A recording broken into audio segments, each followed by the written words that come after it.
నేను యమలీల చేసిన తర్వాత ఘటోత్కచుడు సినిమా షూటింగ్ చేస్తున్నాం.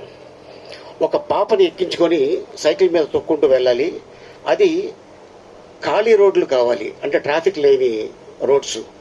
ట్రాఫిక్ లేని రోడ్స్ అంటే ఎక్కడ ఉన్నాయంటే అది మాదాపూర్ హైటెక్ సిటీ దగ్గర. ఆ సినిమా చూడండి మీరు, ఘటోత్కచుడు. అక్కడే పాపని ఎక్కించుకొని సైకిల్ తొక్కుంటూ ఖాళీ రోడ్ అది. అప్పట్లో చెప్పారు షూటింగ్ చేస్తుంటే, సార్ ఇక్కడ 2 ఎకరాలు తీసుకోండి, 2-3 ఎకరాలు, ఫీచర్ చాలా బాగుంటుంది అన్న.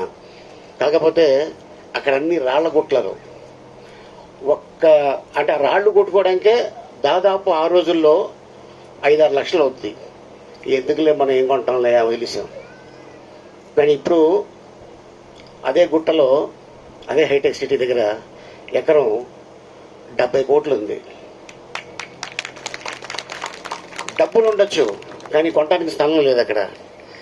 నేను శ్రీకాంత్, హీరో శ్రీకాంత్, ఒక 2 ఎకరాలు కొందామని కారులో డబ్బులు పెట్టుకొని వెళ్ళాం. అడ్వాన్స్ ఇద్దాం ఆయనకి. ఆయన ఎకరం 20 లక్షలు చెప్పాడు అదే ఏరియాలో. మాతో పాటు ఒకడు వచ్చాడు. మీకేమైనా బ్రెయిన్ దుబ్బిందా, ఇక్కడ కొంటారేంటి అన్నాడు. ఆ రోజు ఆడు చెప్పకపోతే అప్పుడు 20 లక్షలు ఎకరం, ఇప్పుడు అదే ఎకరం 80 కోట్లు. ఆయన్ని తీసుకెళ్ళడంలో 80 కోట్లు పోయింది మాకు.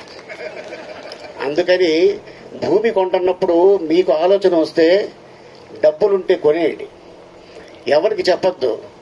ఎవరికైనా చెప్తే వాడు డెఫినెట్గా ఏదో వంక పెడతాడు.